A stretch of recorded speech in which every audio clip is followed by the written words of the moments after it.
สวัสดีพี่น้องทุกท่านผมแซบลงพงชาแนลผมแซบลงพงชาแนล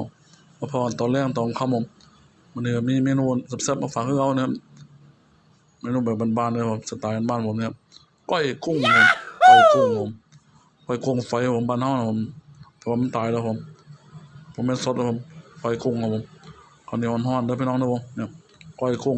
กุ้งไฟผมแต่ว่ามันตายแล้วผมเอากุ้งสดเนี่ยโอ้สุดยอดครับผมวงสดเนี่ยมันสีหวานๆนะผมนี่กุ้งมันตายแล้วผมก้อยกุ้งผมข้าวเหนียวร้อนๆพี่น้องนะผมแซ่บยำแรงผมเมนูตอนแรกตอนผมคำผมแซ่บลงพุงชาแนลผมนะครับเมนูบ้านๆผมของแท้นะครับแซ่บลงพุงครับผมครับ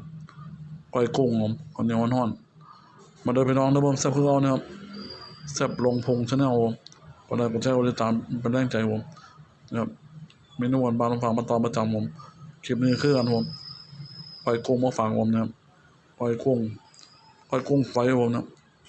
ข้าวเหนียวร้อนๆมาเดินไปน้องเดิมแซ่บคือเก่าผมแซ่บลงพุงชาแนลผมฝากกดไลค์กดแชร์กดติดตามผมเป็นแรงใจผมเนี่ยเมนูบ้านๆของผมเนี่ยก้อยกุ้งผมข้าวเหนียวร้อนเนี่ยโอ้สุดยอดเลยผมแซ่บครับผมมาเดินไปน้องเดิมแซ่บคือเก่าคลิปนี้ไว้แค่นี้ผมคลิปหน้าพอกันไหมผมฝากกดไลค์กดแชร์กดติดตามเป็นแรงใจผมคลิปนี้ไว้แค่นี้ผมคลิปหน้าพอกันไม่ได้พี่น้องเดิมคนอะไรที่เขามารับชมผมกดไลค์กดแชร์กดติดตามผมคลิปนี้ไว้แค่นี้ผม